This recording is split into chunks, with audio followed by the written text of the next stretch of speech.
the history of Tacheles. Yeah. Okay. Tacheles works as a self-organized, independent art house for more than 21 years now. Short after the fall of the Berlin Wall, the artist, first East Berlin artist, discovered this building, and it was a ruin. It was a ruin that should be demolished in April 1990. But the artist started to use it as a cultural space in February 1990. They started to create the first studios, the first exhibitions, and from that time on it works as a production and presentation place for contemporary art, art of all kinds. We have musicians, we have sculptures, we have fine artists, photographers, media artists. It very soon attracted international artists from all over the world, and in the first years it was also supported a lot by the Berlin and German government, because we are located here in the former East Berlin, in an area very close to the former wall, and because in this area the GDR regime didn't invest any money because they didn't want people to live so close to the wall. There were many ruins, many houses that no one used.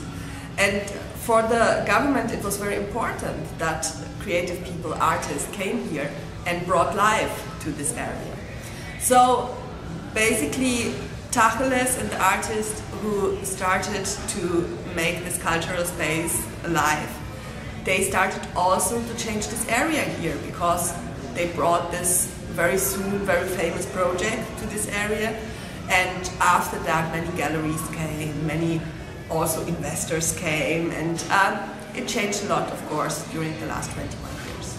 But the basic ideas of the house didn't change. We are still self-organized, we are still a place working not art market orientated, but first of all supporting the artists and the art in that way, to give them space to try new things out, to make experiments, also to give them a possibility to fail, because art doesn't mean you start producing something, you get it successful, you will be the big pop star. This is not true.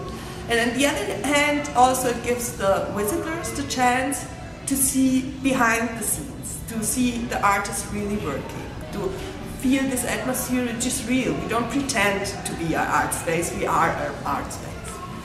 And the other thing is the house is open 24 hours a day. It's really an open project. So everyone can come and join in and talk to the artist, propose projects, participate, exchange opinions. And so it's also an international communication platform in a way, where a lot of things are going on, many organized by the artists, some happening just by chance, others planned.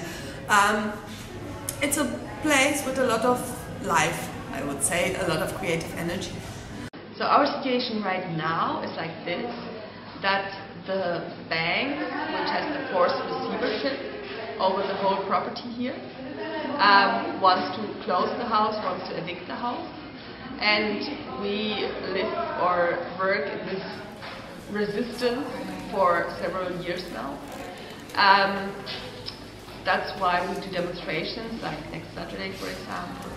That's why a lot of actions are going on. We have around 120,000 signatures collected for the future of the art house. There is an I Support Tacheles blog, where people from all over the world are sending us pictures to show their support. So everyone is welcome on the one hand to support the house.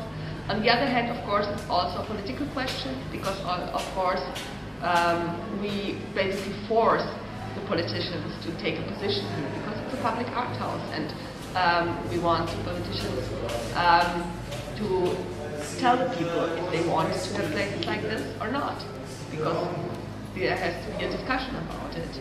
So it's not only about the art house, but also about city development in general.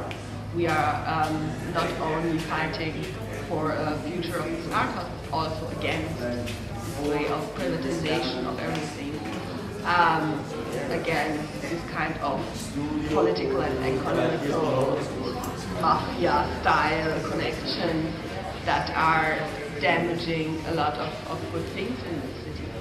And so tacheles, which is the old Jewish word meaning speaking the truth, is still trying to speak the truth about a lot of things that are going bad and a lot of things that are going well. And